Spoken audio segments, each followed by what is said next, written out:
Tervist kõigile. Minu nimi on Andres Lille ja täna räägin põllumajandusest, põllumajanduse suurandmetest.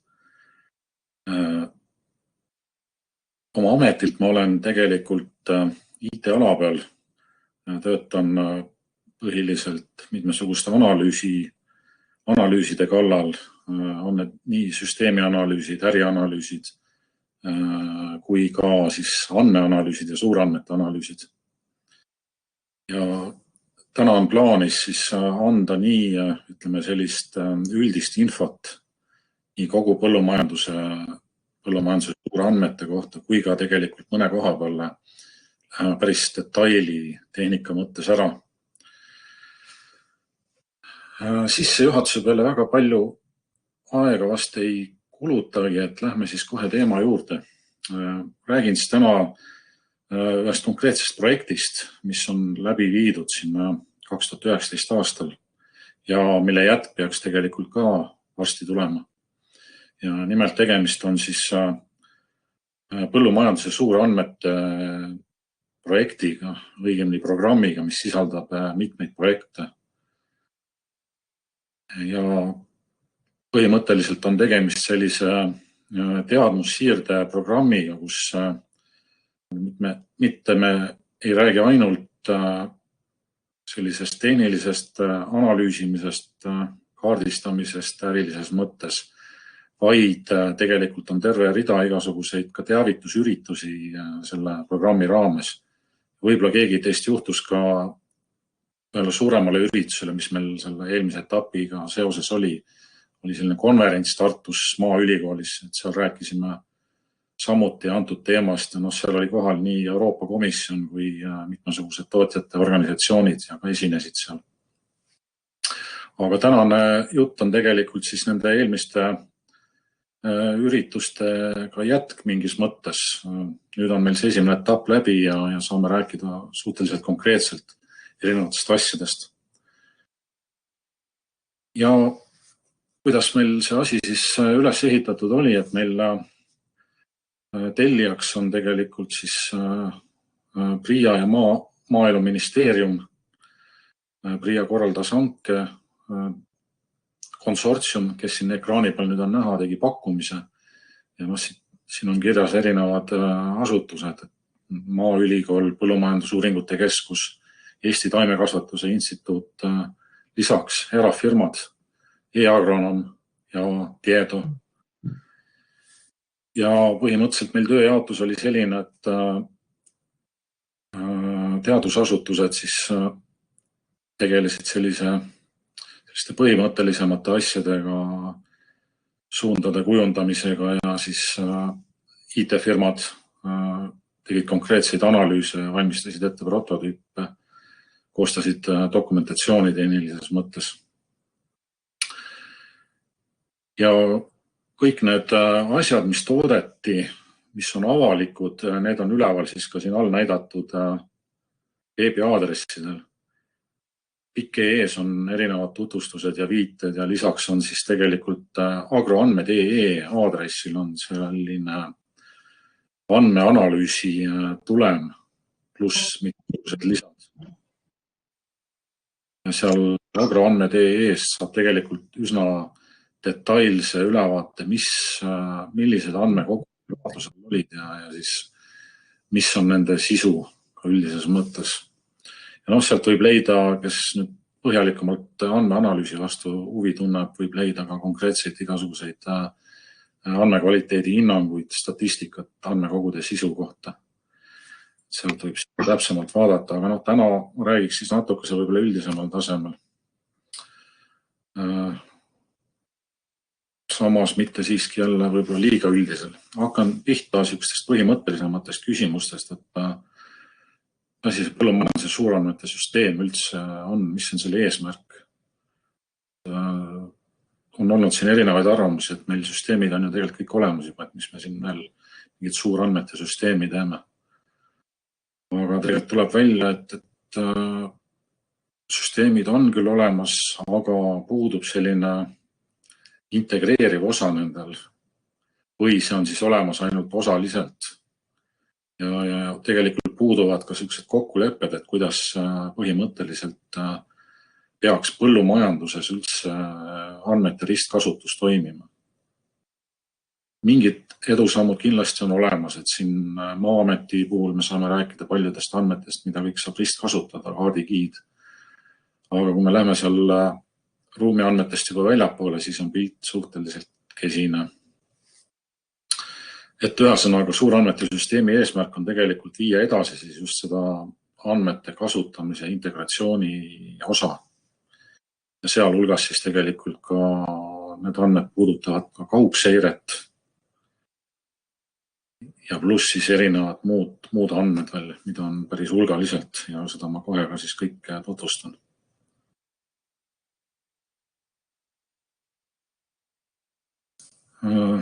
Veel täpsemalt natukese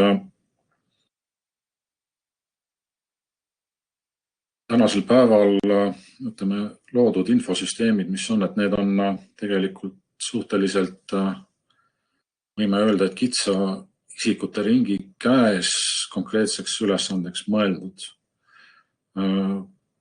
Neid andmeid tihtipeale on võimalik ikkagi laiemalt kasutada. Ja tegelikult seal kasu tuleb nii ühiskonnale, näiteks läbi seal ka keskkonnakaitse, kui meil ikkagi on parem pilt, mis toimub põldudel. Me saame ikkagi poliitikat kujundada ja mõjutada, eks siis, mis seal täpselt toimub ja mis suunas võiks asi liikuda, et see oleks ühiskonnale kasulikum. Ja rääkimata ettevõtetest, et ettevõtetel on konkreetselt ärilised eesmärgid kindlasti, aga toetusi tahaks saada kergemini, lihtsamini, ilma et peaks täitma võib-olla mitmesuguseid blankette, veel hullem paberi peal neid täitma. Siit tegelikult andmete ristkasutusest peaks nüüd tekkima oluline efekt tegelikult ettevõtjale. Et ma ei pea siis võib-olla topelt joonistama näiteks oma põldusid kõigepealt enda süsteemi võib-olla kuskile, siis e-PRIAsse, lõpuks võib-olla veel kolmandasse kohta, Keskkonnaameti poole peale. Ja täna on reaalsed näited olemas, et sisestatakse andmeid topelt. Mingid lihtsad näited, et näiteks põllutööd sisestad või põllukaardi ruumi andmed sisestad e-PRIAsse. Samas seda kaarti läheb vaja ka Keskkonnaametis veebis, kus sa teed näiteks seal karjatamise taotlused, jälle joonistad uuesti ja nii edasi. Ja siin teise punktina ongi toodud, et ajakulu tegelikult peaks vähenema lõpuks tootjal selle süsteemi loomisest. Võib-olla üks olulisemaid asju on siiski see, et meil täna on väga vähe tekkinud selliseid teenuseid, mis töötavad andmete pealt, mingid proaktiivsed teenused. Kõige lihtsam näide siin on võib-olla, mis täna on niimoodi poolenisti veel käsitsi ja paberi peal toimub. Loomulikult mitte nüüd päris paberi peal, aga ikkagi arvutis, aga seal tihtipeale on kasutusel PDF-id ja muud sellised vormid. Et väetamissoovituse teenus, selle tarbeks läheb vaja mitmesuguseid andmeid. See väetussoovitus ei pea tingimata tekkima kuskil riigiasutuses, et praegu ta küll BMK-s tekib, aga see väljund võib tegelikult olla ka eratarkvaras, e-agronoomis, teistes põldude haldamise tarkvarades. Just niisuguste kohtade uuenduslike ideede loomiseks on tarvis natukese uurida neid andmeid, mis meil olemas täna erinevates registrites on. Ja neid ideid üritada siis ka rakendada.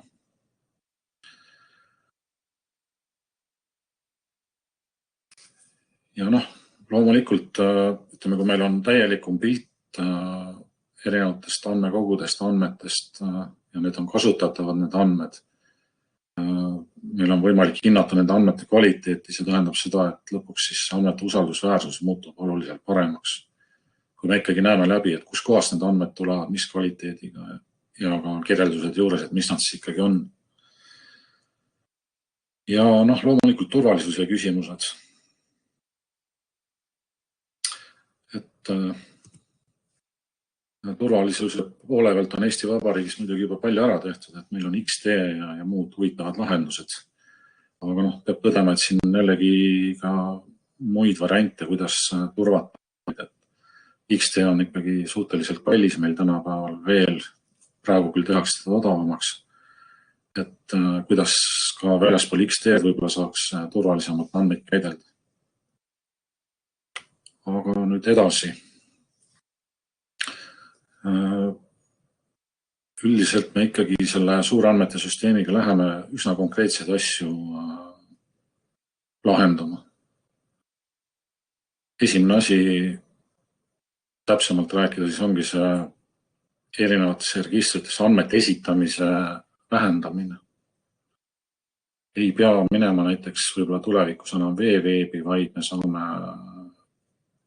ühest kohast, kus me sisestame oma põllud ikkagi ära, saame juba sealt saata selle info, et me planeerime sellele põllule sellist ja sellist tööd. Et siis ehk veeveebi mõttes karjatamise taotluse teeme ära niimoodi, et otseselt me kuskile midagi, mingisse portaali võib-olla ei lähegi lõpuks, vaid teeme enda tavalist igapäevast tööd.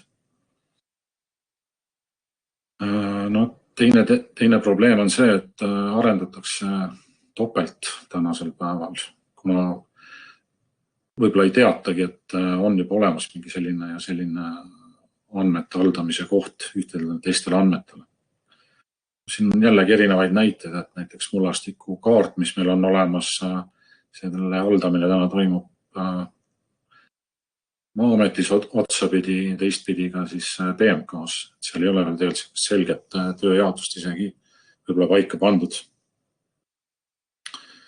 Ja kolmas on see probleem, et võtame kas või selle sama mullastiku andmete näite, et meil on erinevad parameetrid näiteks ühe ja sama põllu kohta erinevates registrites. Osades on ta uuendatud, osades on vana. Ja üsna tõsine probleem. Ja ütleme, neljas probleem, mis enne nüüd seda suurandmete projekti oli see, et ega keegi täpselt ei tea, kus kohas üldse ja millised põllumajandust puudutavad andmed tegelikult asuvad. Projekti käigus me puutusime kokku väga erinevate asutustega, seal ikkagi kümnete kaupa käisime erinevaid kohti läbi ja igaüks tegelikult teab enda haldusala või oma tegevusala ja üldse mitte mingit infot tegelikult ei ole, et näiteks seal teises teadusasutuses tegeletakse sama asja või teises riigi ametis. Sellise üldise ülevaate me nüüd teatud kujul tekitasime ja seda tegelikult näebki sealt samast agroandmed.ee-st. Seal on loetletud need andmekogud, mida me läbi käisime ja kaardistasime. Ja üks suur teema, mis siin on põldudega seoses olnud, et meil on, ütleme satelliidipildi pealt, meil on mingi ajalugu nüüd põldude kohta olemas, aga ütleme, see on siiski ainult sellisest ühest aspektist, et sealt meil täna veel ei ole võimalik aru saada, et kui palju näiteks on väetist pandud põllule. Teatavasti pildi peal ta võib kajastuda erinevalt sõltuvalt sellest, mis põllukultuuri me seal kasvatame. Et ühele mõjub ühtemoodi see väetis, teisele teistmoodi ja ütleme, kui me räägime kultuuridest ja sortidest, siis ka sorditi on satelliidipildi pealt täiesti erinevalt näha, et kui palju seal siis võib olla väetist pandud. Ja loomulikult see väetise panemine on üks teema, aga põllu piires meil pilt sõltub sellest ka, et kui palju me sealt põllult ära oleme viinud, palju on saaki ära viidud, kas on näiteks põhk mulda jäetud või on see põhk ära viidud koos muu saagiga. Sest väga erinevad nüansid on ja põllu kohta ikkagi tekiks siuke ajalugu vähemalt lähiaastate lõikes, siis meil on vaja siukest keskset andmekogu, kus see info salvestatakse. Ma pärast jõuan andmete turvamiseni täpsemalt, tegelikult meil päris nii ei ole, et kõik, mis ma põllul teen, et see ongi nüüd avalik. Tegelikult see päris nii ei ole. Ja isegi valdavalt ei ole selles mõttes, et põllumajandustootjal on ikkagi oma ärisaladused. Ta ei taha, et seal kõik saavad teada, kuidas täpselt tema on toimetanud, et ta on saanud just siukse ja võib-olla ka teistest suurema saagi. Ja see on kõikide äriettevõtete puhul, et täpne tegevus ikkagi peab jääma ettevõtte sisse või siis äärmisel juhul, eks me esitame seda teadusasutustele, Statistikaametile, nendele, kes on siuksed usaldusväärsed andmete käitlejad ja kellel siis on reaalselt oma ülesannete täitmiseks neid andmeid veel vaja lisaks tootjale endale. Aga igatahes täna meil ei ole sellist kohta, kus me saame vaadata Eesti põldude kohta, et mis meil on toimunud põllul. Ehk siis põlluandmete ja tegevuste informatsioon ei ole järjepidev. Kui kasutaja vahetub, mis siis saab? Põhimõtteliselt läheb info nulli, et ei saagi teada, mis seal toimus. Aga siiski teatud asju oleks vaja teada. Me ei jõua ka kõiki asju testida, analüüsida, näiteks mulle analüüsida kaudu. Parem oleks, kui oleks ikkagi juba eelnevalt see info olemas, sellepärast, et analüüside tegemine ei ole kaugeltki mitte odav lõbu. Ehk siis siuke järjepidev informatsioon põldude kohta, et see tegelikult peaks tekkima nüüd, kui me võtame kasutusele siin suurandmete programmi raames planeeritud asjad, et on see siis e-põlluraamatu andmekogu või ka, ütleme siis, siuksed analüüsisüsteemid, mis need andmeid võimaldavad analüüsida. Ja siin ma ütlen kohe ära, et meil tekib selline põldude ja põllutööde register, siis nimetame teda e-põlluraamatuks. Siis see kuidagi ei pretendeeri konkurendiks erapõlluraamatutele, näiteks e-agronoomile või Grobiole ja teistele, kes meil siin täna turul on. See keskregister pigem on, ta põhineb veeseadusel ja veeseaduses on tegelikult öeldud, mis siis keskkonnakaitse mõttes, millised andmed tuleks registreerida. Tänane probleem on see, et see käib kõik nii-öelda kas paberil, Excelis või siis ütleme siis selles erasüsteemis. Täna ei ole niisugust keskset andmekogu, kus oleks kõikide põldude kohta info olemas. Ja siin on ka näited, kus eratarkvarad on lõpetanud tegevuse ja seda enam, et see tegevuse lõppemise tagajärgi vältida, et siis oleks mõttekas hoida neid andmeid ka veel täiendavalt eraldi.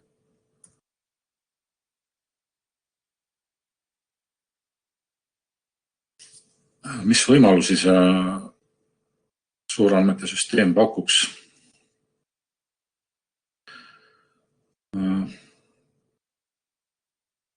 Esiteks andmete ühendamine, et kui meil on erinevates andmekogudes andmed,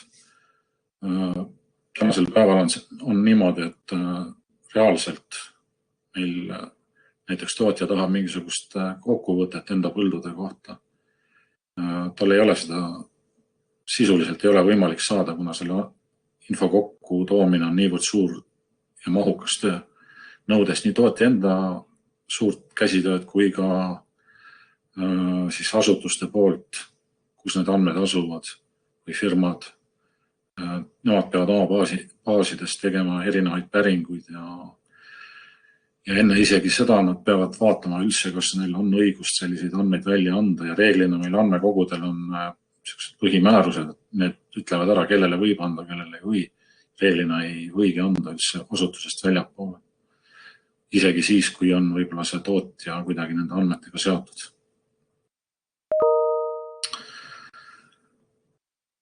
Nii, ja ma ei hakka rääkima üldisemast asjadest, et tööviljakus kasvab ja nii edasi, et see on selge, et kui me midagi ära automatiseerime, siis meil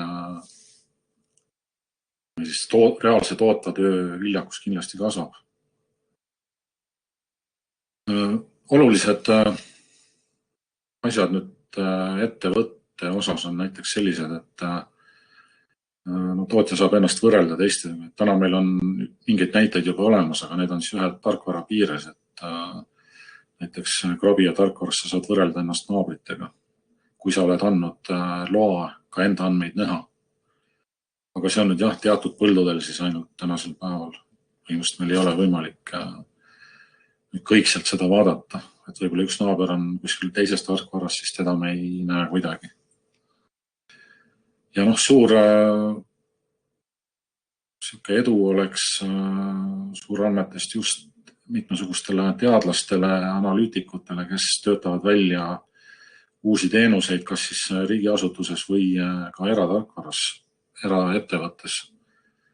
Hästi hea näide on siin e-agronoom, seal väga innovatiivselt töötatakse asju välja, mitmesugused uued teenused on täna juba arenduses või välja tulemas. Ühesõnaga, et meil ainult näiteks Põllumajandusuuringute Keskus või Taimekasvatuse Instituut ei arenda asju, vaid eratarkvarad on jõudnud ka juba päris kaugele, eraettevõtted. Ja täppisviljelus, võib-olla olete kuulnud sellist sõna, teatavasti tänapäeva masinad võimaldavad üsna täpselt joonistada selliseid esiteks töö tulemuste kaarte, mida nad põllul tegid, kui ka neile saab sisendiks anda töökaarte. Ja seal töökaardil seda saab täpselt ära näidata näiteks väetamise puhul, et kui palju sa sellele või teisele piirkonnale väetist paned. Ja tegelikult seal vahed on ikkagi olulised, et sõltub sellest, et mis seal näiteks ühendame 2 põldu, seal on oluline vahe, et ühel on ühte asja kasvatatud, teisel teist ära viidud, ühelt tunduvalt vähem kui teiselt ja nii edasi, et see tekib oluline vahe toitainete lisamisel.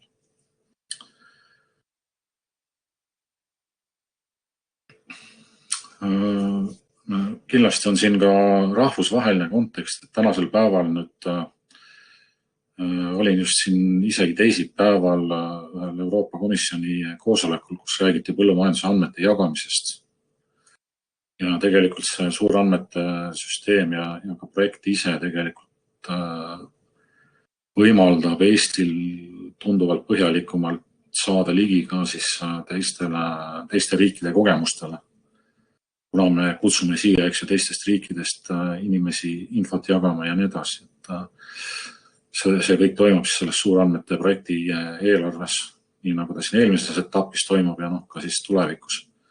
Saame huvitavaid esinejaid ja ka lahendusi tegelikult tuua Eestisse.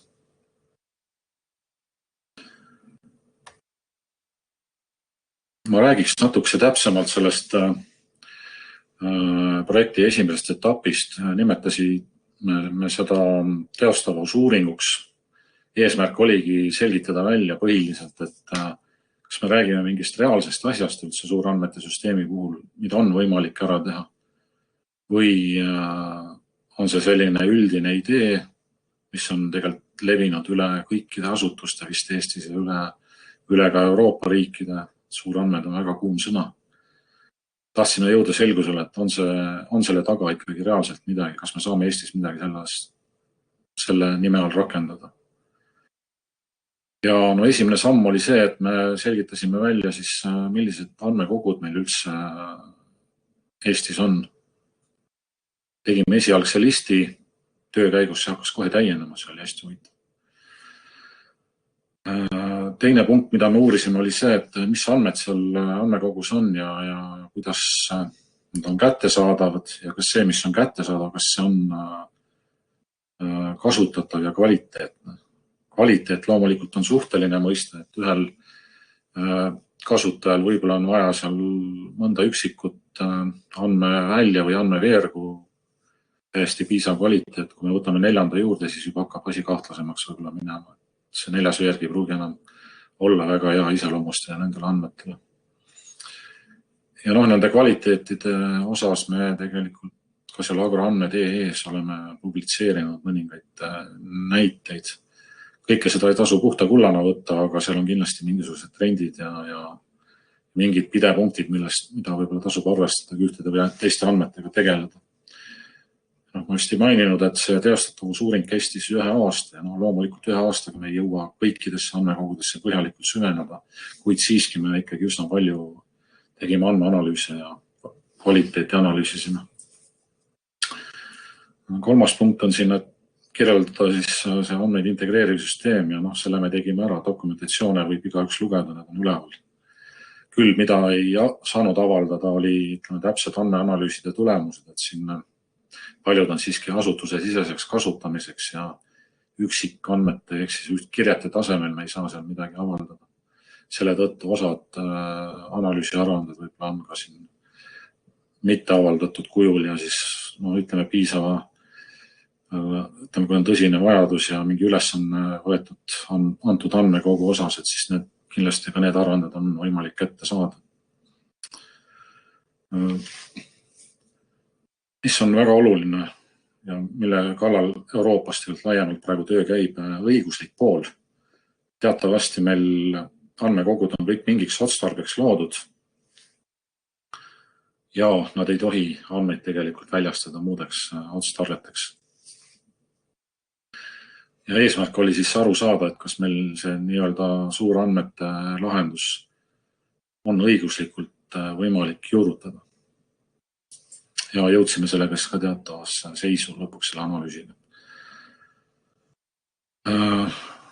Maksumused, eelarved, palju läheb maksma, kas tasub, kui pika aja jooksul ära tasub ja nii edasi.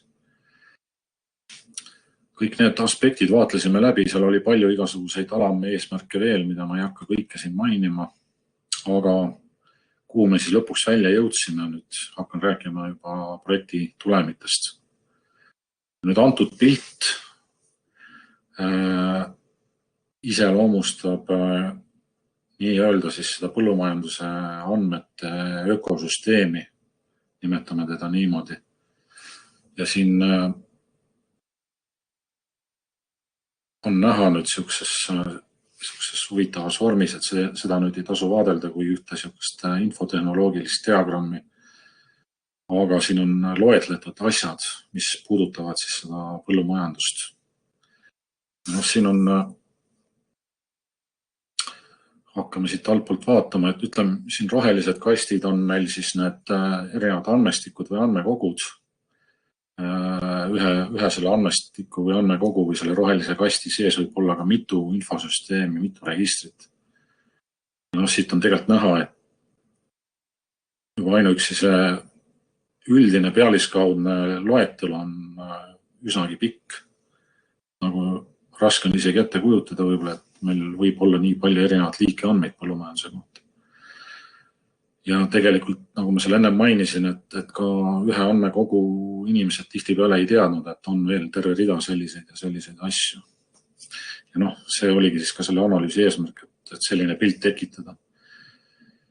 Ja siin rohelistes kastides on siis need nii-öelda andmestikud või andmekogud, lisaks on toodud pildile veel ka siis erapõlluraamatud, kes täna mingil määral juba ka mingisuguseid andmekogusid väljaspoolt kasutavad, mitte küll väga palju.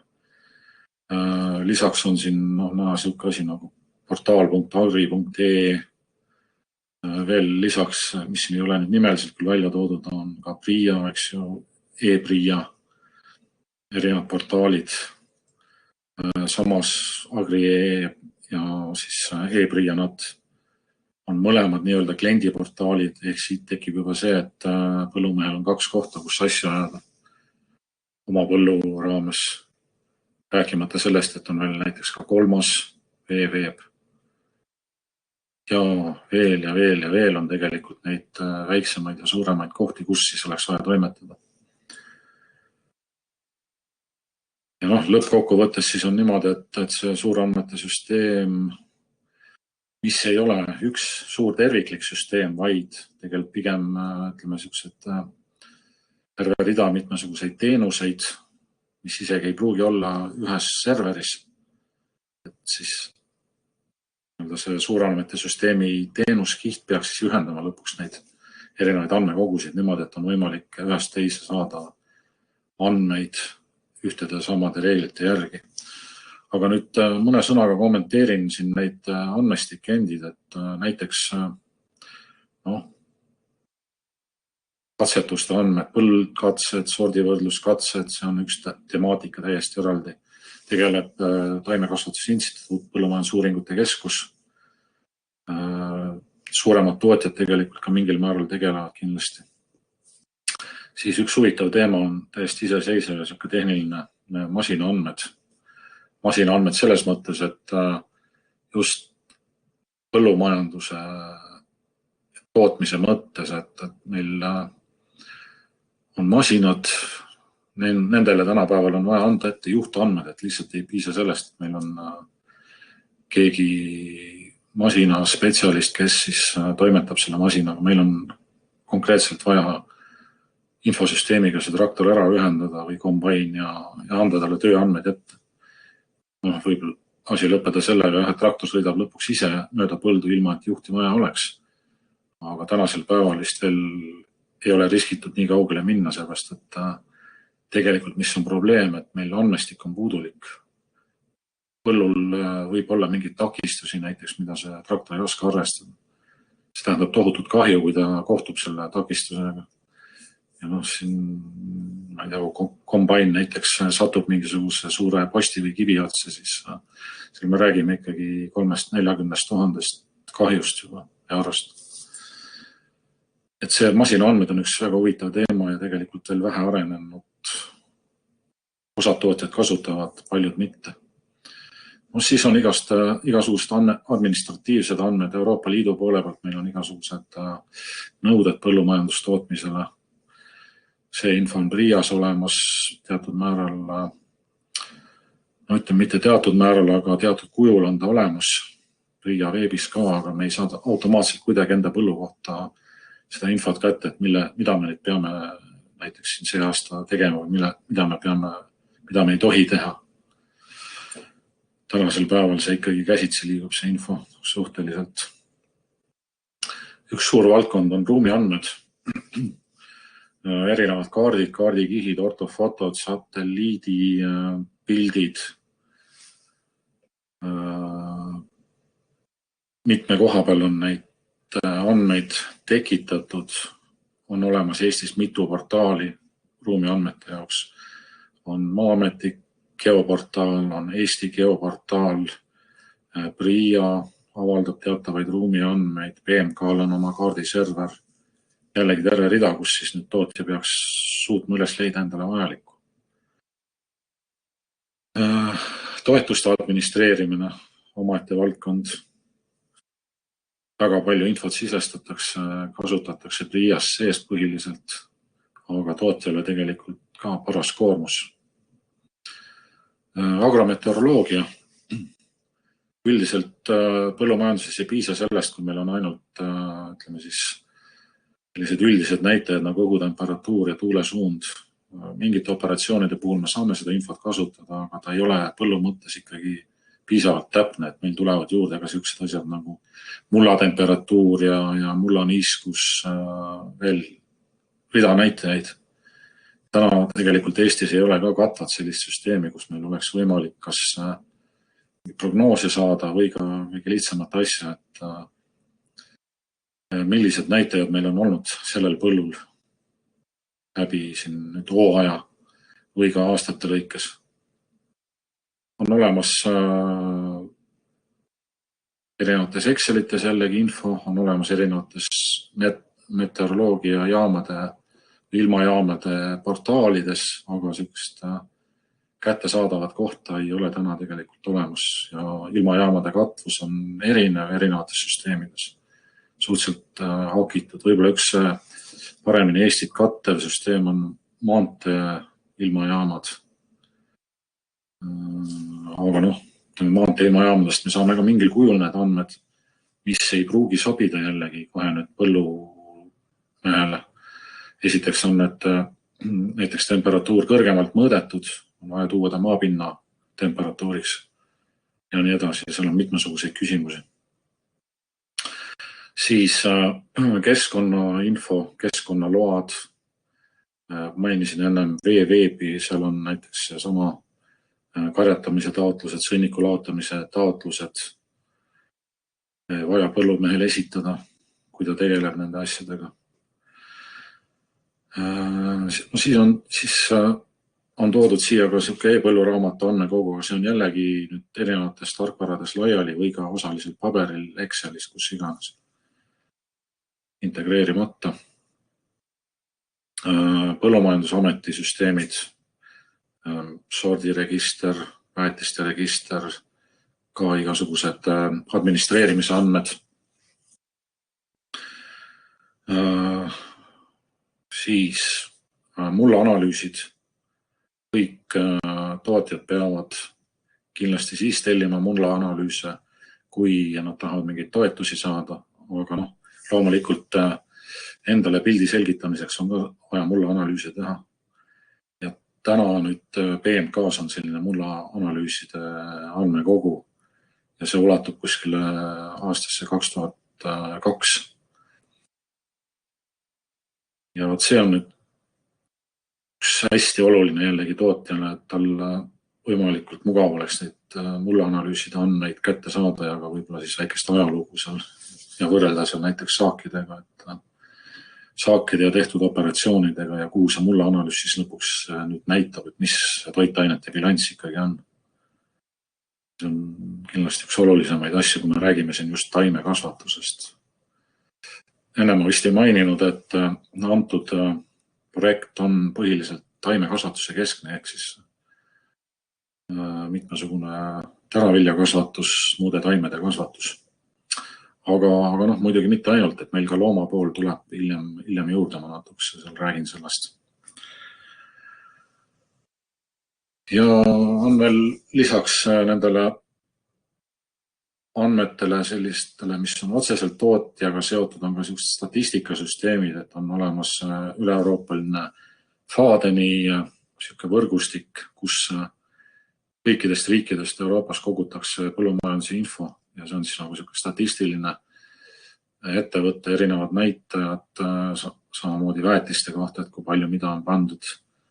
See on terve rida igast asju, mis andmeid kogutakse, aga need on siis valimipõhised ehk valitakse mingid tootjad välja ja nende andmed edastatakse FADENi süsteemi. Aga seal on jällegi see, et siit tootja võiks näha ka nüüd, et tema suurusele ja tegevusalale vastav ütleme siis siuke keskmine näitaja, et see paistab sealt FADENist välja, aga jällegi sa pead minema seda FADENi lehele otsima kuskilt. Ja vaadates kogu seda rida, siis isegi infotehnoloogil on suur ülesanne kõikidest nendest kohtadest info niimoodi kokku saada, et kui sa vaatad põllukaarti, et sa siis näedki selle kõrval kõiki neid andmeid, mis on vaja. See nüüd ongi tegelikult selle suurandmete süsteemi põhiline teema, et tuua need andmed esmajärjekorras tootja töölauale ja teisest küljest siis ka ütleme juba mitte isikustatud tasemel riigiasutuse või ka Statistikaameti lauale. Ja see andmete liigutamine tegelikult ei ole nüüd niimoodi, et suurandmete süsteem on jälle üks uus järjekordne portaal kuskil, vaid pigem on see suurandmete süsteem üks nähtamatu tavalise tootja jaoks. See pakub teenuseid ja tarkvaradele. Konkreetsemalt näiteks põllumajandustarkvara saab selle ja selle teenuse kaudu kätte mullaanalüüside andmed või saab esitada taotlust veeveebi karjatamise kohta või saab näiteks põldkatsete andmed sinna samasse põllu kõrvale koos kultuuri andmetega. Ehk siis pigem see suurandmete süsteemi kasutajavaade asub kuskil eratarkvaras. Ütleme, kes siis ei jõua võib-olla seda eratarkvara kasutada, mis iganes põhjusel. Võib-olla luuakse ka siuke väike natukese lakoonilisem vaade, kas siis portaal.agri.ee-sse või ka e-PRIA-sse näiteks. See on nüüd võitis juba päris palju aega, aga ainult jõudsime nimetada siukse üldisemal tasemel, mis andmetest me üldse räägime. Ja projekti tulemused nüüd numbrites on siis sellised, et meil tuli läbi käia 41 andmekogu ja potentsiaalseid siukseid teenuseid, mida see suurandmete süsteem võiks pakkuda, neid saadi kirja 60 ja mis ei ole lõplik nimistu. Samamoodi ei ole see 41 andmekogu lõplik nimistu, vaid seal tegelikult on veel mingeid asju, mis ei ole nii suuremahulised ja laiahaardelised, aga on olulisi asju tegelikult veelgi. Ja nagu ma ütlesin, siis agroandmed.ee, et sinna siis on koondatud need andmekvaliteedi hinnangud ja visualisatsioonid, et milliseid numbreid, milliseid termineid me üldse näeme nendes süsteemides. See on muidugi hästi siuke tehniline vaade, ei tasu seda käsitleda nüüd põllumehe vaatena, pigem kui siis andmeteadlase või sellise teenuste arendaja, äriarendaja aspektist vaadates, sealt on võimalik vaadata erinevaid asju. Ja nagu ma ütlesin, eesmärk oli kaardistada siuke arhitektuuripilt, see sai ka kirja. Ja standardid loomulikult said ka teatud tasemele kirjeldatud ja ütleme, standardiseerimine on siukse andmete ristkasutuse osas üks olulisemaid töölõike, et kui meil on ikkagi lepitud kokku, et põllutöö andmete formaat on selline ja kõik tarkvarad kasutavad seda, siis meil on võimalik neid andmeid omavahel vahetada.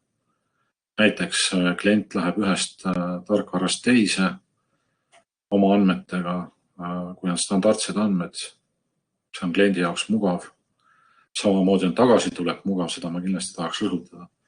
Et põllumajandustarkvara tootja ei peaks kartma seda standardiseerimist, vaid pigem vastupidi. Kliendid võivad küll ka lihtsamini ära liikuda tarkvarast, kuid veel lihtsam on siis tulla tarkvarasse, kui sul on standardne lähenemine. Ehk siis otsesed ärilised kasud kaasnevad sellega. Õiguslik vaade, võib-olla seda ma natukese pealiskaudsemalt käsitleks, et Eestis on üldiselt niimoodi, et andmekogud tihtipeale on registreeritud, suurem osa nendest oli, mis me vaatlesime.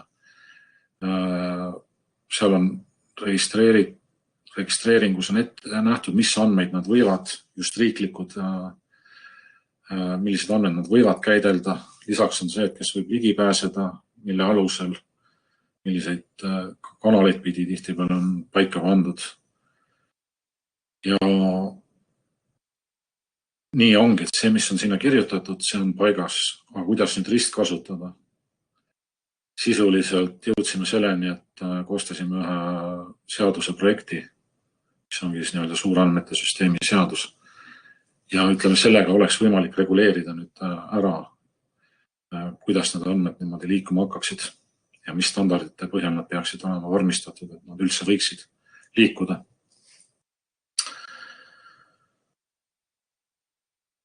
Loomulikult see töö veel käib edasi, aga selge on see, et täna tegelikult õiguslik raamistik puudub andmete ristkasutamise jaoks ja see tuleb siis välja arendada järgmistes etappides või ka üldse täitsa eraldi projektina.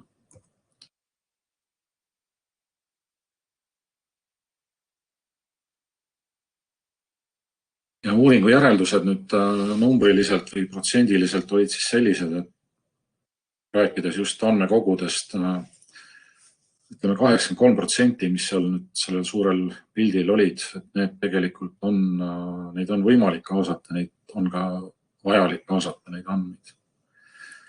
17% olid sellised, et nad kas olid väga kitsa ülesande täitmiseks mõeldud andmekogud või siis oli seal mingit olulisi probleeme, kas andmetega, tehnoloogia oli nii vana, et ei ole mõtet enam selle süsteemi peale midagi ehitada.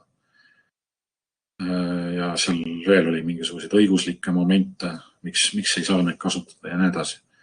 Aga ütleme, valdav osa oli ikkagi selline, mida võiks kasutada ja 10% andmekogudest on täna sellised, kus meil reaalselt ongi võimalik juba kohe andmete kasutamist alustada. Siin võib hea näitena tuua ruumi andmeid ja Maa-ameti, kus on tegelikult päris head teenused juba täna välja arendatud. Rääkimata sellest, et igaüks saab minna vaadata väga erinevaid kaardikihte portaalis. Lisaks on seal siis olemas ka VMS, VFS teenused, mis on mõeldud infosüsteemiga liidestumiseks. Ütleme, Maa-amet on üks põhilisi näidiseid, kust on võimalik andmeid kätte saada. Kindlasti ma siin jätan praegu kedagi mainimata, Aga protsentides rääkides jah, et 10% nendest andmekogudest siis on sellised juba täna liidestatavad ja kasutatavad. Ja siin peab rääkima andmete turvalisusest ja erinevatest huvigruppidest, et meil, kui räägime põllumajandustootja andmetest, siis ainult tema tegelikult võib öelda, et kas neid andmeid võib kasutada või mitte. Ehk Euroopa kontekstis me räägime näiteks GDPR-ist, kus on ka nõutud nõusolekupõhine andmete kasutamise nõusolek just isikuandmete osas, siis tegelikult ega põllumajanduse andmed, põllul tehtavate operatsioonide andmed, nendega on tegelikult sama lugu. Praegu Euroopa ei ole veel jõudnud selleni, et kehtestada sellist üleüldist määrust või korda. Ja ilmtingimata on vaja siin esiteks õiguslik regulatsioon, aga teiseks siis ka selline süsteem ikkagi luua, et meil ei liigu need andmed suvaliselt. Põllul tehtud tööde info koos väetise koguste ja muude asjadega ei liigu suvaliselt erinevate asutuste vahel. Ja põllumehel peab olema täiesti konkreetne ülevaade sellest, mida on tema andmetega tehtud. Ja sellest lähtub siis kogu see suurandmete süsteemi kontseptsioon, et ilma turvasüsteemita ei toimu midagi. See peab olema paigas. Nüüd võimalikud teenused, mis on võimalik nende andmete peale luua. Tegime suure pika tabeli ja hindasime ka ära, mis on olulised, mis ei ole nii olulised. Ja mis nüüd tootja vaates sattusid kohe esimesse otsa kasulikkuse mõttes olid siis näiteks sellised asjad nagu humusbilanss, NPK bilanss, sordivõrdluskatsete andmed, saagikuse prognoos, külvikorra kavandaja. Külvikorra kavandaja on võib-olla kõige sellisem teatud mõttes keerukam asi, et seal tuleb arvestada väga paljude parameetritega. Ja selles osas on tehtud teadustööd ja tehakse ka tulevikus üsna palju. Ja väga vajalik teenus kindlasti, mida täna veel kuskil keegi keskselt ei paku. Ja mõned üksikud katsetused on alles tehtud nende osas.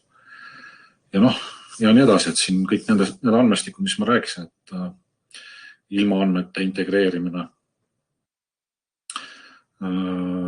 Lõppkokkuvõttes selleni välja, et meil alates oma põldu, meil tuuakse põllupildi kõrvale toetuste nimekiri, mida meil on võimalik saada.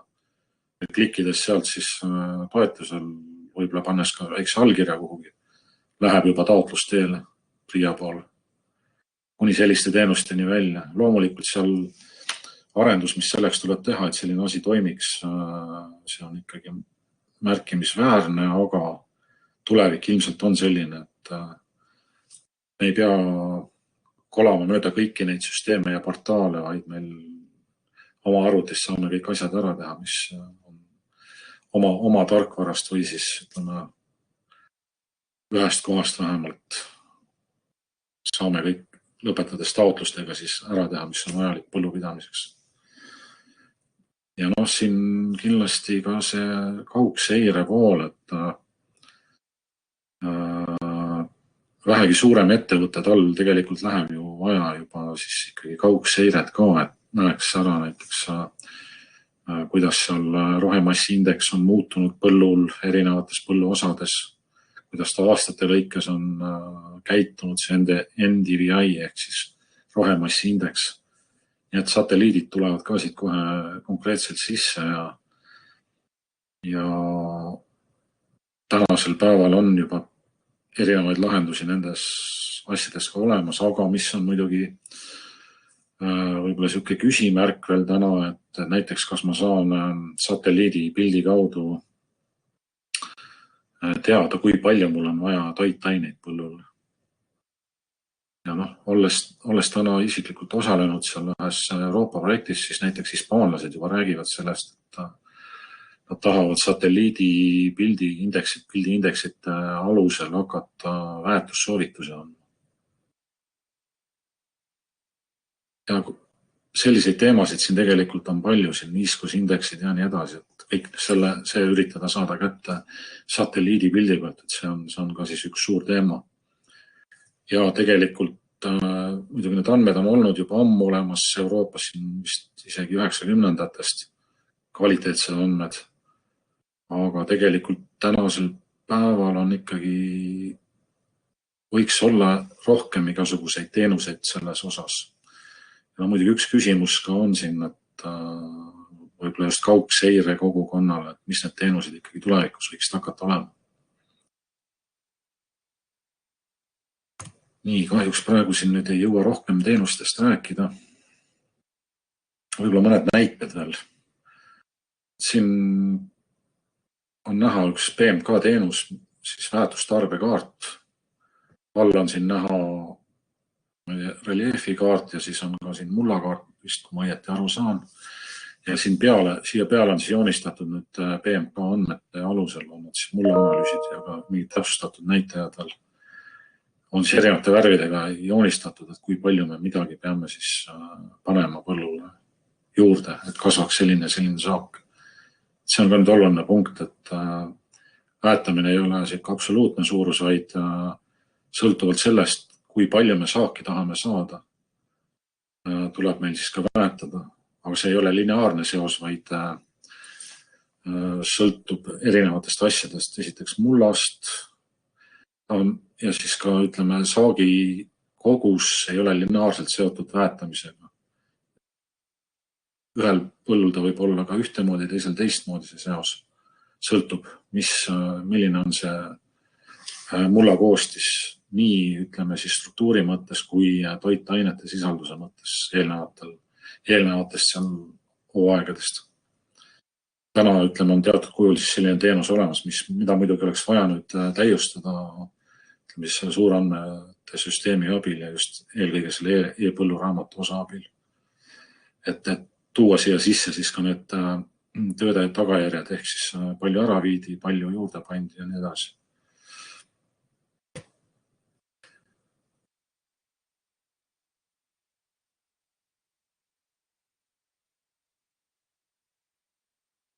Veel üks huvitav näidis võimalikest suurandmete teenustest on siis PMK poolt praegu jällegi teatud kujul välja arendatud, on siis kultuuride soovitused.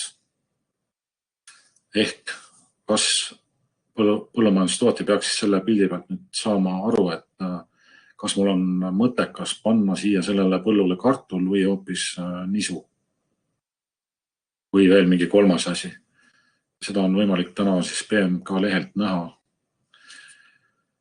Aga siin on jällegi see, et siin need alusandmed on teatud kujul ja seal võib olla mingisuguseid probleeme sees täna veel. Aga see on kindlasti üks jällegi oluline asi, et kui põllu pidamist planeerida, siis sa näed juba selle pildi pealt ära, et millega ja kuhu sul on mõttekas minna. Kui sa oled ühe või teise kasvatamise spetsialist, siis sa saad endale siit põldudest ülevaate, kus sa võiksid tegutseda. Taimekahjustajad. Teatavasti on erinevaid asjad, on seal erinevad seened, putukad, taimed, mida loetakse siis taimekahjustajateks. Tänasel päeval nüüd ETKI ehk taimekasvatuse instituut tegeleb sellega, pisteliselt kontrollitakse põldusid. Aga nüüd tegelikult on siin Euroopa poole pealt tulnud uus tehnoloogia, kus sa saad mobiili abil teha pilte koha peal ja need pildid siis laadida üles niimoodi, et nad on sellise tõendusväärtusega. Ühesõnaga, sa ei saa võltsida seda näiteks asukohta või suunda, kuhu poole sa pildistasid. Nüüd satelliitidega on selline süsteem siis välja arendatud, et sul telefon on ühenduses satelliidiga ja satelliidi info abil pannakse sinna pildi külge see info, et kus kohas sa olid, mis pidi sa olid. Ja seal on veel terve rida näitajaid tegelikult, mis kõik sinna külge pannakse just siis nüüd kaugseire vahendite abil, et satelliidiga tegelikult telefon on ühenduses ja ta nii-öelda märgistab selle, geosildistab selle foto ära. Ja see on siis tegelikult nii taimekahjustajate kaardistamisel kui ka nüüd PRIA-l on kindlasti vajalik saada näiteks mingeid tõendeid põllu pealt, et kas sul on see või teine töö tehtud, teed pildi ja saadad ära ja sul on olemas see asi. Ei ole vaja enam kohapealset kontrolli. Ja ütleme, see toetab siis ka kaugseire ja muid vahendeid, nagu näiteks siin Priial on siis niitmiskontroll tehtud satelliidipiltide abil. Ütleme, seal pildi peal mõned põllud ei õnnestu tuvastada, õigemini seal on tegelikult üsnagi suur protsent, mida ei õnnestu tuvastada. Et siis näiteks mobiili rakendus võimaldab need põllud ka ära katta kaugseirega. Kuigi jah, seal inimene on küll vahel, aga see tõendusväärtus tekib tänu satelliitidele.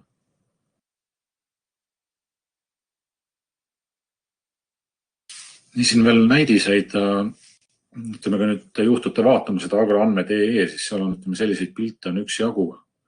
Ja mis me näiteks sellelt pildilt näeme, et siin on nüüd agrometeoroloogia kohta, siin ilmajaamade mõõtmistulemused, temperatuur näiteks konkreetselt sellel pildil.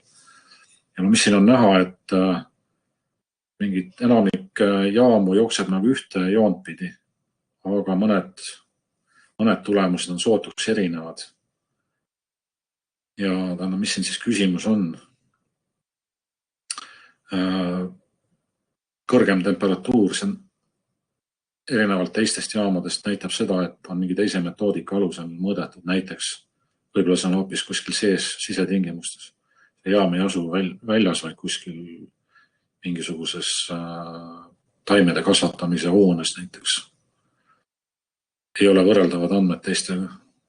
Tuleks läbi korrutada millegiga, kui me soovime saada sama joone peale asju.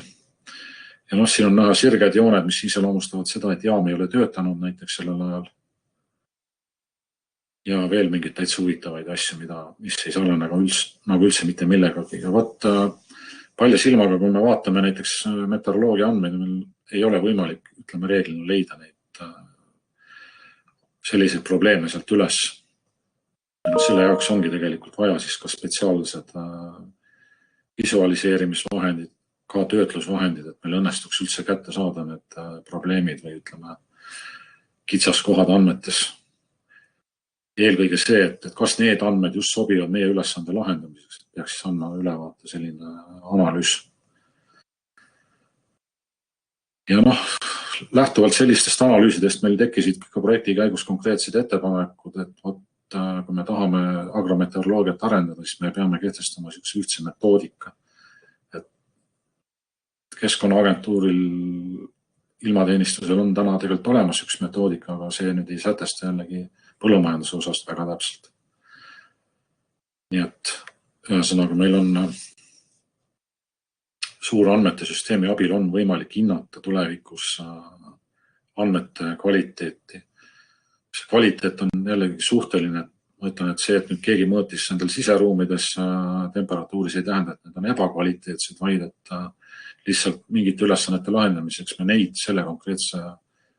konkreetseid andmeid me ei saa kasutada, peame kasutama neid teisi sealt kõrvalt. Ja siin on mulla analüüside graafikud, siit on näha, kuidas Eesti keskmine siis erinevate ainete sisaldus on mullas muutunud ja on näha, et on tegelikult päris palju muutunud siin mitmedki elemendid. Neid võite ka vaadata agroandmed.ee-st. Aga nüüd lähme natukese tehnilisemaks veel, et siin tund aega oleme juba rääkinud, ma loodan, et ma väga ära ei tüüta detailidega.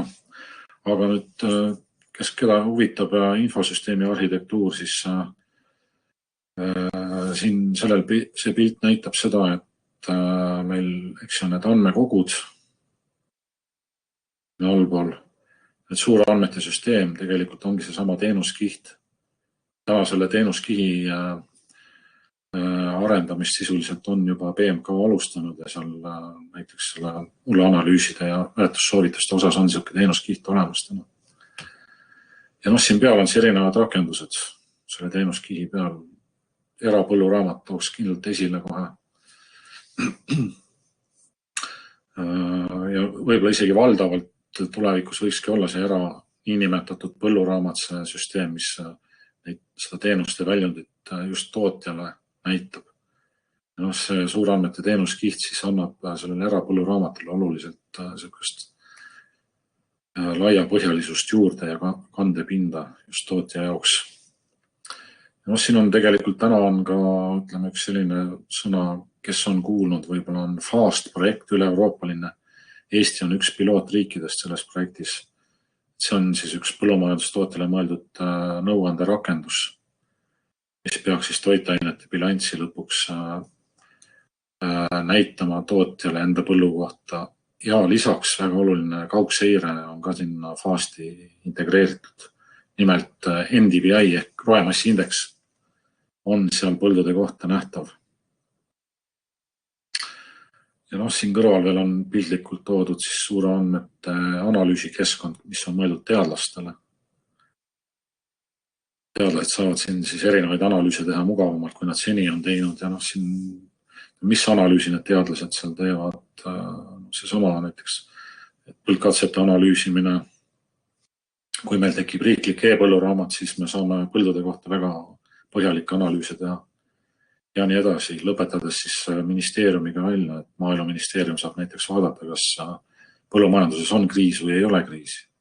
Siin üks hiljutine näide oli, kus Maaeluministeerium võttis erinevad andmed ja peamiselt oli seal siis vist majandustulemuste andmed Maksuametist ja hinnati, et siis kas maasikakasvatuses oli sellel aastal kriis või ei olnud tänu tööjõu puudusele.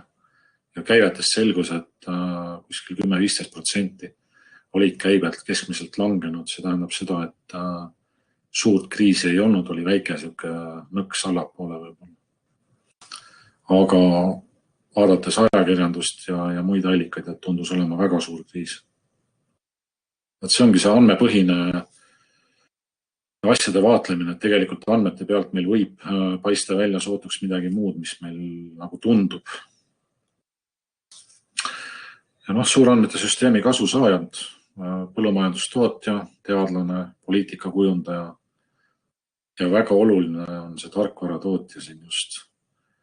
Tegelikult temale tuuakse kandikul sisuliselt ette andmed erinevatest kohtadest tänu suurandmete süsteemile.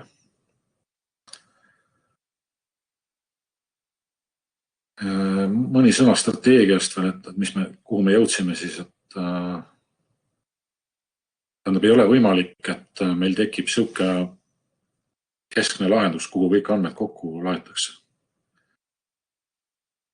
Palju arvestatakse seda, et peegeldatakse endale kõik andmed ära ja siis eeldatakse, et meil on nüüd väga hea seis, kõik on kiiresti kätte saada. Aga mis juhtub on see, et esiteks andmed vananevad väga kiiresti. Sünkroniseerimisel võivad tekkida probleemid, süsteem läheb oma järjega sassi, kohe andmed muutuvad valeks ja nii edasi. Väga palju probleeme tegelikult, mis tekib tsentraliseerimise andmete mõttes. See tähendab seda, et meil peaks olema selline lahendus tehtud siis nii-öelda data hub'ide põhimõttel, ehk meil on terve rida hub'e, mis olid seal ka sellel diagrammil, mis ma näitasin. Et neid rohelisi mullikesi kindlasti ei panda kunagi kokku lõpuks, vaid jääb selline hub'ide või niisuguste teadmuskeskuste või andmeregistrite arhitektuur. Me ei tee ühte keskset andmebaasi. Ja see on ka turvalisuse mõttes hea, et meil ei teki superandmebaasi kuhugi, kus me näiteks rünnaku korral, kas hackeri või mis iganes struktuuri poolt võetakse need andmed ja saadakse teada, mis toimub näiteks ühe tootja juures. Ja kuidas siis ikkagi see tootja saab sealt nüüd selle tervikpildi kätte enda andmete osas, siis tuleb teha selline kasutajaliides, et see on siin viimase punkti peal, viimases punktis on kirjeldatud põgusalt. Ehk põllumajandustootja logib sisse kuhugi ja need sisse logimise, autentimise andmed edastatakse teenustele ja teenused näitavad neid andmeid välja, mis parasjagu see inimene võib näha. Ja see on see võtmekoht, et andmed vahepeal ei kirjutata kuhugi maha, nad näidatakse kohe sellele kasutajale. see on siis niisugune tavaline tootjavaade ja teadlastega muidugi natukene teistmoodi, et seal on vaja massandmeid korraga, et seal siis tuleb anonüümiseeritud kujul siis kokku tuua need andmed mingi teatud ülesande lahendamiseks. Ma rõhutan, et anonüümitud kujul, et ei tohi olla seal isikuandmeid ja tootja andmeid konkreetselt. Ja niisugused leiud või järeldused, mis siin veel leidsime, enamus põllumõistest ei ole andmeteadlased. Tundub uskumatu, aga tegelikult nii on, et tegelikult ei taha keskmine põllumees midagi teada seal andmete analüüsimisest ega ka isegi mitte talle visualiseeritud niisugustest tehnilistest andmetest. Tema tahab ikkagi saada konkreetselt teada, kui palju ma pean väetist panema, millist kultuuri ma pean kasvatama, et see oleks mõttekas tegevus. Konkreetsetele küsimustele vastust ehk kogu see suure andmete teema on ikkagi just niisugune analüüsimise teema on andmeteadlase töö ja see ongi siis teadlane, mitte ta ei ole tegelikult põllumees. Loomulikult on erandeid, kes tahabki minna detailidesse andmetega, aga reeglina meie ürituste raames, mis me korraldasime seal esimeses etapis, et põllumees ei taha väga seal näpupidi andmetes sügaval olla.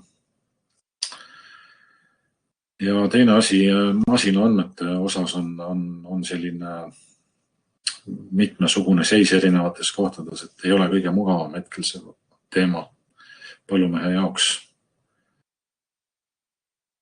Ja siin on siis veel mõned järeldused. Üks oluline asi, mida võiks veel mainida, et ütleme, siin on erinevates kohtades tehtud mitmesuguseid selliseid kalkulaatorid ja võib-olla isegi teenuseid lausa, kust sa saad siis arvutada erinevaid asju. On see siis humusbilanss või mingi muu, aga kui sa kõik algandmed pead käsitsi sisestama, siis kalkulaatori mõte kipub nagu ära kaduma. Tegelikult sellised kalkulaatorid on mõttekas teha ikkagi konkreetselt seotuna siis andmeallikatega. Ehk meil peab mullastiku andmed all olema, kui me tahame seal väetamissoovitust anda, peavad olema analüüsida andmed ja nii edasi. Kõiki neid käsitsi sisse lüüa, see on mõttetu. Vähemalt suuremate tootjate puhul. Ja nagu siin üks projektis osalenud inimene käis mõtte välja, et tegelikult tootja ikkagi tahab sellist ühe nupu lahendust, et hommikul lülitab traktori käima ja traktor läheb teeb põllul töö ära ja ongi kõik. Ta ei tahagi teada seda, et vahepeal satelliidiga pidas seal traktor sidet, sai võib-olla isegi mõne kaardijupi kätte kuskilt ja nii edasi, et see tegelikult on niisugune vastik tehniline IT-töö. Aga ei taheta sellest tegelikult teada. Nüüd kiiresti ka siis teise etapi plaanidest.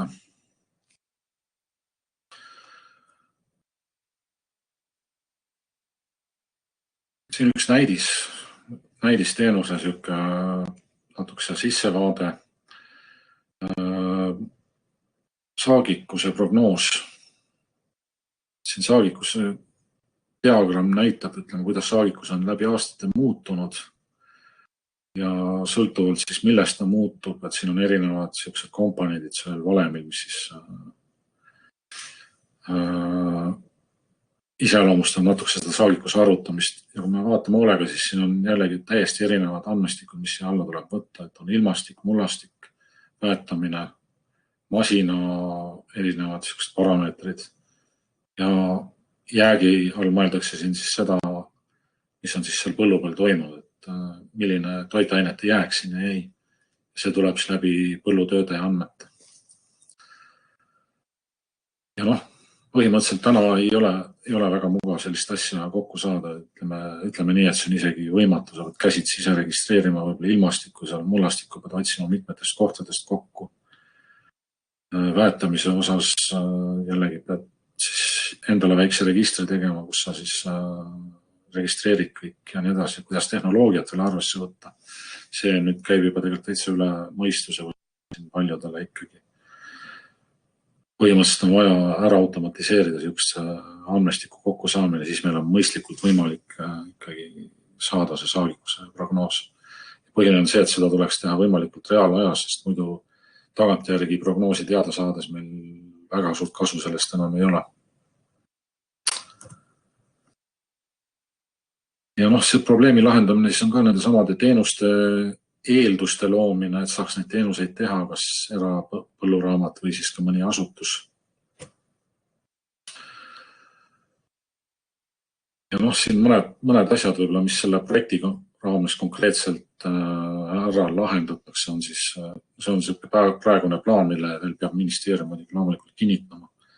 Võib ka siin muudatusi tulla, aga praegu hetkel on siis mõte selliste teenustega nüüd siin lähiajal tegeleda.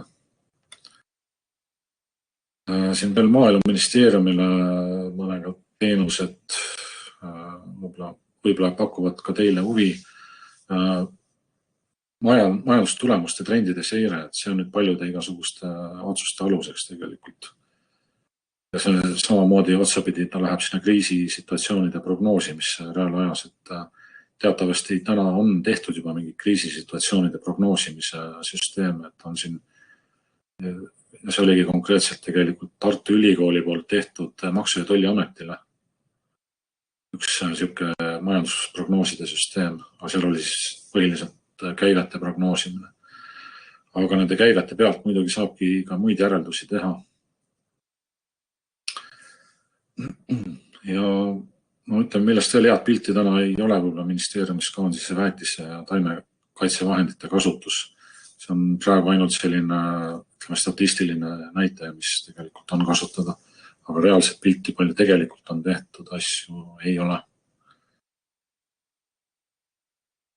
Nii, aga turvalisest ma võib-olla praegu ei hakkaks rohkem rääkida, kell liigub suure kiirusega edasi. Siin on üks pilt veel majanduslikust kasust. Üldises plaanis me võime öelda, et kui nüüd see teine etapp realiseerub, siis meil, kes need kasusaajad siin siis, kust see kasu tekib, on saagi kahjude vältimine on näiteks üks oluline punkt. Sisendite ehk siis väetiste kokkuhoid, taimekaitsevahendite kokkuhoid, keskkonnateemad on väga olulised tänapäeval. Keskkonnahoid, see on konkreetselt rahaks ka tänasel päeval juba arvutatud. Ja konkreetse tootja vaates tööaja vähenemine, et igaüks võib kujutada ette, et mis vahe on sellel, kui ma pean 40 portaali läbi käima versus võib-olla üks portaal. On üks näide ja muidugi kõik need masinakaartid ettevalmistamine ja nii edasi, et seal on oluline töövõit tekib, kui meil süsteem suudab genereerida neid asju. Ja majanduslikust analüüsist selgus tegelikult, et selle süsteemi loomise investeering tasub ennast juba mõne aastaga tegelikult ja väga kiiresti ära. Ehk suhteliselt vähe tuleb raha kulutada, et see tõsine efekt saavutada.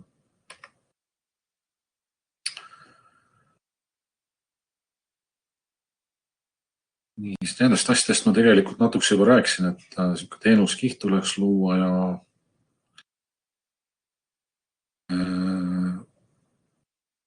äriteenuste loomiseks on eelkõige siis võib-olla see suuremate süsteemi teenuskiht. Nüüd ma räägiks veel mõnest huvitavast asjast siin, mis meil võib-olla siin teise etappi ei mahu, aga mis selle järel võiks toimuda. Ja mis tegelikult Euroopa poole peal ka juba teatud määral on vaatluse alla võetud, on ütleme siis seesama näiteks masinaandmete teema, see on üks teemadest siis. Ja seal praegu hetkel on sellised küsimused, et masinad kõik juba toetavad ISO standardeid. On konkreetsed numbrid, ma pärast näitan. Andmed on juba justkui standardiseeritud, aga tänasel päeval on olemas õiguslikud probleemid nende andmete kasutamisega. Masinatootjatel on olemas sellised portaalid, kus nende konkreetne masin või traktor kombain, kus ühendad selle masina ära ja andmed jooksevad kõik sinna. Ja kui sul on 3-4 tootja masinad, siis sa neid andmeid väga lihtsalt seal kokku panna ei saa. Ehk kui ühe töö teed ühe masinaga, teise töö teed teise tootja masinaga, siis neid andmeid kokku ühte sellisesse niinimetatud põlluraamatusse on isegi kohati keeruline saada. Põhimõtteliselt see siis tähendab seda, et läbi portaalide müüakse põllumajandustootja enda andmed talle endale tagasi. Ja sellisel kujul, et neid ei ole tihti võimalik kokku panna siis erinevate tootjate osas. Väga tõsine probleem üle Euroopa on teadvustatud. Ja tehnilises mõttes, millega tegemist on nende masina andmete puhul, põhimõtteliselt meil on igas masinas on selline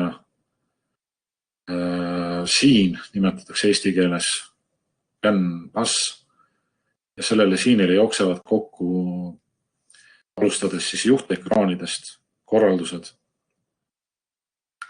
agregaatide poolt, kõigepealt läheb agregaati korraldus ja tuleb tagasi mingisugune tagasiside. Ja neid agregaate võib see tükki olla seal siini peal.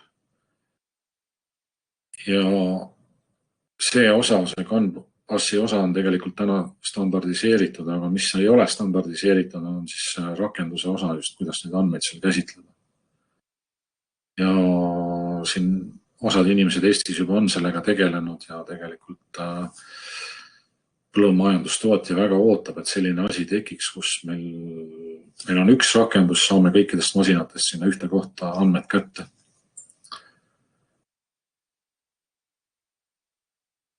Üks selline oluline viide nüüd isobus.net, et seal tegelikult on loetud üles, milliseid andmeid me masinates täna kasutame. Ja erinevaid näitajaid, seal on kuskil 500 ringis, 500 näitajat suudab see masin siis vastu võtta või ka väljastada. See on hästi huvitav teema. Ja masin all siis on mõeldud mitte ainult, ütleme, traktorit ja kündmist, vaid seal võivad olla kuni näiteks seal mingisuguste taimekasvatuspeenardeni välja, kus sul jooksevad seal niiskuse, temperatuuri ja muud andmed kokku. Ja seal see isobus.net, see siis sinna registreeritakse tegelikult need erinevad näitajad ja neid kogu aeg tekib juurde. Neid näitajaid, mida siis masinad registreerivad. Ja nende hulgas siis on ka tegelikult kaugseire erinevad siis asjad, et näiteks seal GPS on klassika, GPS-signaali näidud, aga seal on ka veel mitmesuguseid asju.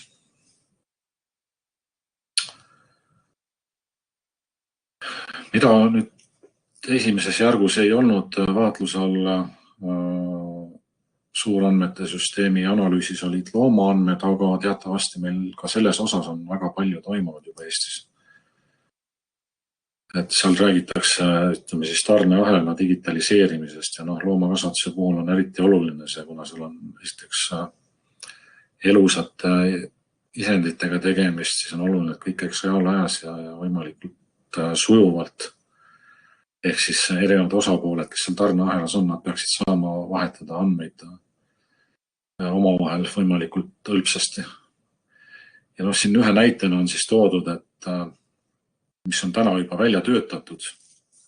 Et meil on, see on siis piimaklaster on selle MTÜ nimi, kes sellega tegutseb täna, on temperatuurisensorid loomadele. Ja need on siis nüüd juba ka katsetatud, konkreetselt on olemas välja töötatud sensorid ja need siis raadiosaatja abil, eks looma kehatemperatuuri edastavad ja selle alusel siis hinnatakse parasjagu seisu, mis selle loomaga on. See on kõige klassikalisem näitaja täna ja põhimõtteliselt mõte siis on ka see, et tuua see info ja ütleme, mis need sensorid siis ka väljastavad, et see ka siis suurandmete standardite kohaselt teha siis kättesaadavaks. Ja siin on jällegi erinevad tarbijad, loomulikult tootja ise on esimene, aga siis ka muud asutused, teadusasutused ja edasi. Ja rääkimata siis muudest sensoritest, seal looma liikumine jällegi seal GPS-i põhine andmestik, satelliidi põhine ja nii edasi. Ja Ja siin üks väike pilt ka veel, kuidas on mõeldud seal piimaklastri poole peal siis andmete edastamine korraldada, et siit on näha siis, et ütleme, loomadel on andurid küljes, kuskil on wifi tugijaam, sensor, mis praegu nüüd on näiteks temperatuuri osas välja töötatud, see suudab isegi kuni 900 meetri kaugusele seda infot tugijaama edastada. Ja sealt edasi siis toimub juba andmetöötluseks erinevates kohtades, farmi töötaja, veterinaar ja nii edasi, farmi juhtimine, teadustöö, kõik tegelikult saavad kasutada neid andmeid, mis nüüd siis nii nimetatud suurandmete lahenduse kaudu liigub ja pilve kaudu. Ja no mis siin selle pildi peal on mainitud ka pilv, et seda tahaks kindlasti rõhutada, et kindlasti pilvepõhine tegevus on otstarbekas, eriti kui me ei räägi siin isikuandmetest ja sellistest väga delikaatsetest andmetest. Pilv annab erilise paindlikkuse just nendele süsteemidele ja ka täna, ütleme, juba BMK kasutab sinna pilvetehnoloogiat ka selle suurandmete projekti juures. Kui te vaatate agroandmed.ee, siis tegelikult see on puhas pilvelahendus, et seal kohapeal asutuses ei ole mitte ühtegi arvutit ega serverit selle süsteemi käigus hoidmiseks. Nii, see oleks minu poolt nüüd hästi lühidalt, kuigi selleks kuluks pool tundi. Hästi lühidalt on selline väike ülevaade tehtud suurandmetest põllumajanduses. Ja nüüd, kas on äkki küsimusi tekkinud kellegi poolt?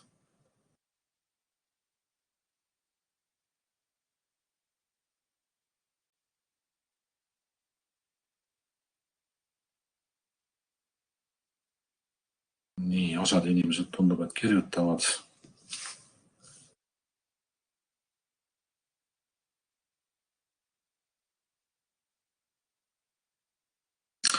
Ma saan aru, et küsimus on fotodega geoinfost. Tähendab, geoinfo on toimetatav fotodega küll, aga see on võltsitav tavalise fotoga. Väga lihtsalt sa saad võtta pildi parameetrid lahti ja muuta koordinaadid näiteks ära. Selles mõttes tavaline foto ei tööta. Seal on vaja konkreetset serveriga lahendust, siis mis tegelikult tagab selle turvalisuse. Siis teine küsimus, et mitu aastat on plaanis teine etapp. Esialgsete plaanide kohaselt on see kuskil umbkaudu 2 aastat planeeritud. Loomulikult hetkel veel mingeid lepinguid ei ole sõlmitud ja seal mingid muudatusi võib tulla, aga tööde mahu hinnangu järgi peaks see siis umbes 2 aastat olema.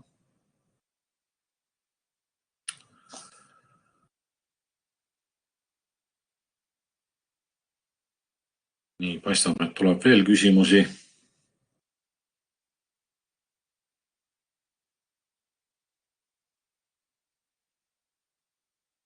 Nii, küsimus on siis, et kas niisusaagikus graafikul oli Eesti keskmine?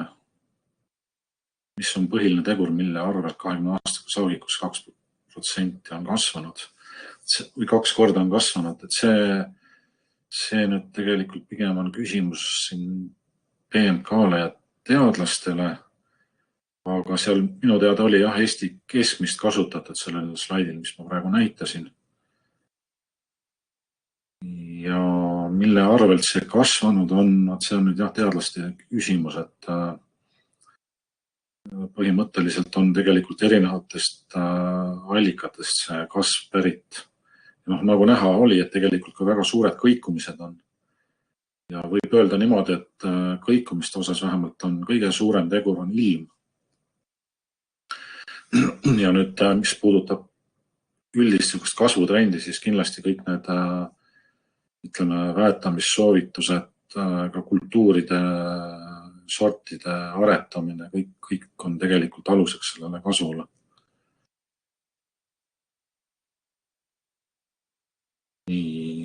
Järgmine küsimus, kas reguleeritav õigusakti väljatöötamine on idee tasandil või protsess on juba töös. Tähendab, hetkel seal projekti esimeses etapis tekkisid ettepanekud ja mõtted, mismoodi see võiks olla lahendatud. Kuni selleni välja, et oli juristi poolt koostatud siis selline seaduseelnõu, aga loomulikult see ei ole veel nüüd päris ametlik seaduseelnõu, vaid see oli selline mustand alles. Praegu hetkel veel ei käi sellist ametlikku protsessi selle seaduse kehtestamiseks. Nii, masinaandmete kohta küsimus. Masinaandmete edastamise standard vahekiht, mis on ISO-pass tõlgendab. Kas on mingeid mõtteid, ettepanekuid selle kohta?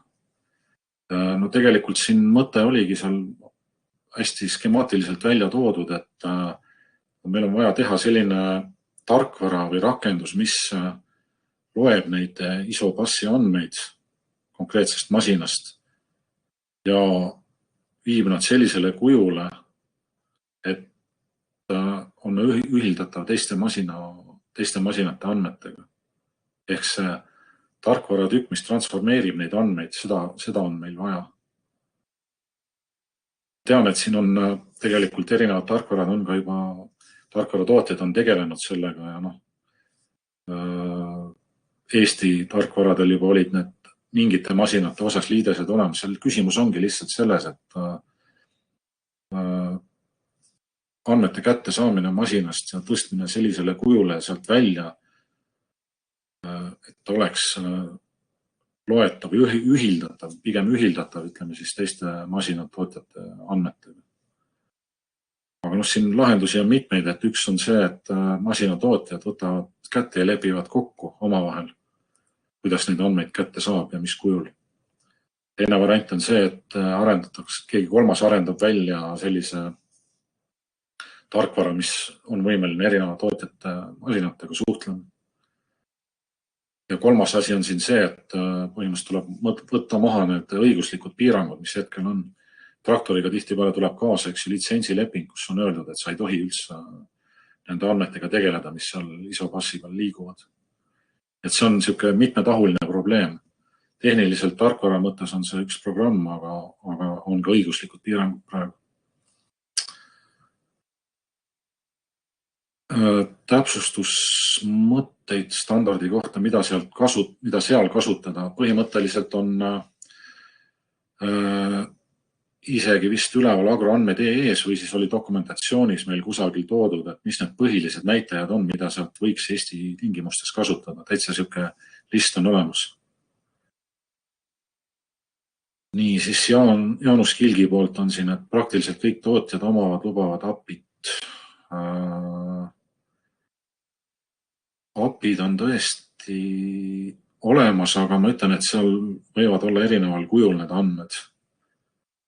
Ja minu teada on vähemalt, ütleme, kui me vaatasime seal erinevaid litsentsilepinguid, siis mõned olid ikkagi väga karmid, mis puudutasid just seda andmete töötlemist. Ja seal on erinevad asjad ka muidugi taga, et kui sa sinna ISO-passi peale juba lähed oma tarkvaraga, siis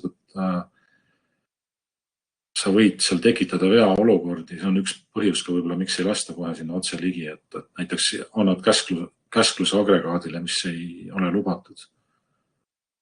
Või tekitab mingi veasituatsiooni ja nii edasi, et seal on muidugi ka riskid. Aga see on selge jah, et ütleme, need API-d tegelikult on tekkimas. Minu teada ka Grobio tarkvara näiteks kasutab juba mitmete masinatootjate andmeid. Aga see on ka tegelikult saavutatud niimoodi, et on Grobio ja siis masinatootja vahel on konkreetne leping, et nad Grobio võib kasutada neid andmeid.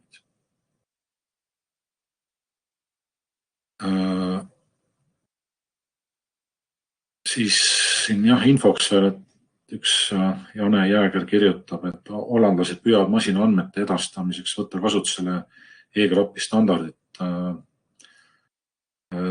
Miks mitte, jah? See on üks variant.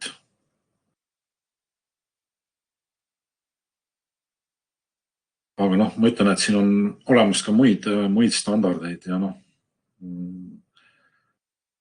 alustades seal võib-olla ruumi andmetest, et meil on selline asi Euroopas nagu Inspire Directive, sealt tulenevad näiteks ruumiandmete osas mingid nõuded, et mis kujul need peavad olema.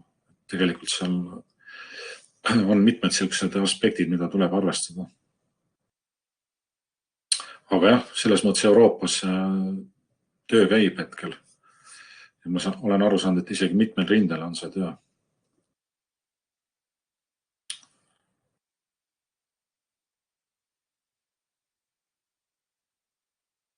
Nii, tundub, et praegu vist nüüd rohkem küsimusi ei tule.